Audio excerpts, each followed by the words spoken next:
Imagine this. A white woman steals a black boy's seat on a luxury flight, thinking she's untouchable. But when his dad, who just so happens to own the entire airline, shows up, she's in for a huge surprise. Stay tuned to find out what happens next, because this shocking moment will leave you speechless. If you're part of the Black Visionaries family, hit that like button right now and subscribe for more jaw-dropping stories like this one. It was a typical day at the airport. The bustling atmosphere of hurried passengers, flashing lights from departure boards, and the sounds of rolling suitcases echoing through the terminal.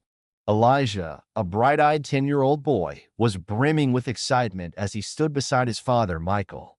Michael was a tall, confident man who owned one of the most successful private airlines in the country. This flight wasn't just about business for them. It was a chance for father and son to spend quality time together. Elijah had been looking forward to this trip for weeks. The idea of flying on his dad's plane, where they could be together without any distractions, was a dream come true. Michael had arranged the perfect getaway for the two of them, a break from the usual grind of work and family responsibilities. They were boarding a luxury private jet to New York. Elijah's seat was already reserved, and his excitement was palpable as they walked towards the plane. The sleek interior of the jet, with its leather seats and smooth carpet, was an oasis of comfort. Elijah couldn't wait to settle into his window seat. It was just a small part of the grand adventure his father had promised him. But as they approached their seats, something strange caught Elijah's attention. A middle-aged woman, dressed in a stylish, expensive-looking outfit, was already sitting in Elijah's seat. She was comfortably settled, chatting away with a flight attendant, and completely unaware of the fact that she was occupying the seat that had been reserved for Elijah. Elijah stood still for a moment, uncertain of what to do. He had been taught to respect adults, especially in situations like this, but his father was quick to notice. He didn't need to say anything to Elijah. Michael's sharp gaze had already identified the issue. He knew immediately that something was off. His son's seat was taken, and he wasn't going to let it slide. Approaching the woman with a polite but firm tone, Michael said, "Excuse me, ma'am. I believe you're in my son's seat." The woman, who had been engrossed in a conversation with the flight attendant, looked up with an annoyed glance. She seemed entirely unaware of the situation at hand. "Oh, I didn't realize. I'm sure it's fine," she said, barely acknowledging Michael's presence. Elijah felt a pang of embarrassment, but he stayed quiet, waiting for the woman to move. He had never experienced something like this before. Normally, people followed the rules, especially when it came to something as simple as seating assignments. Michael, however, wasn't going to let it slide. He spoke again, his voice calm but steady. "Ma'am, my son's seat is clearly marked. I need you to move." The woman looked him up and down, clearly irritated. "Oh, come on. It's just a seat. It's not a big deal," she said dismissively. "I'm not moving."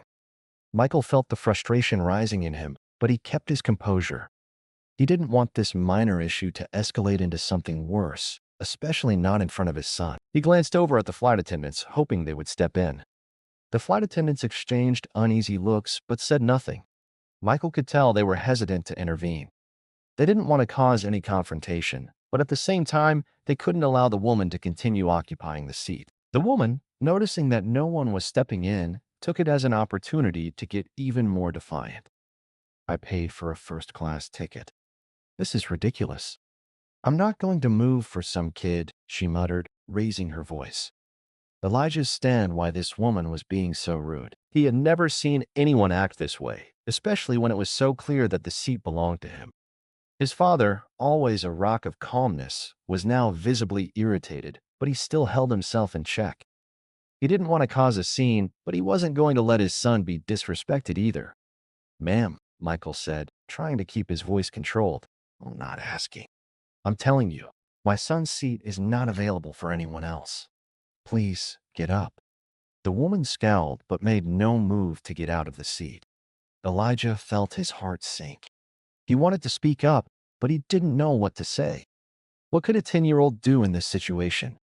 He looked at his father, who was now standing tall in the aisle, trying to keep the situation from getting worse. It was at this point that Michael decided to take a different approach.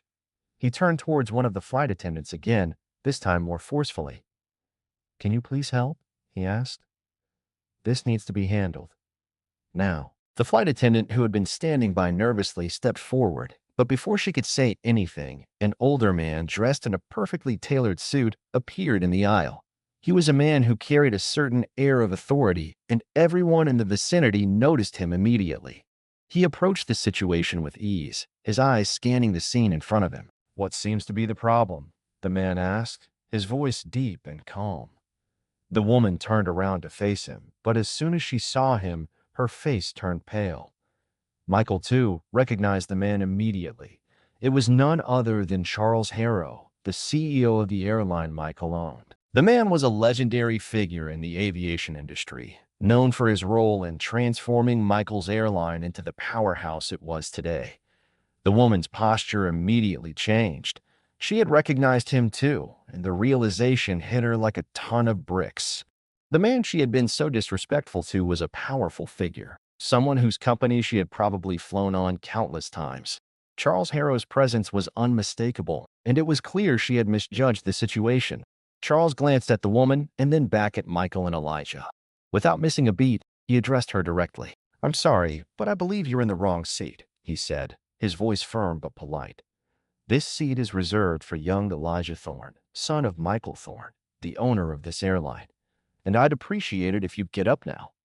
The woman's face turned an even deeper shade of red, and she stammered, trying to form an excuse.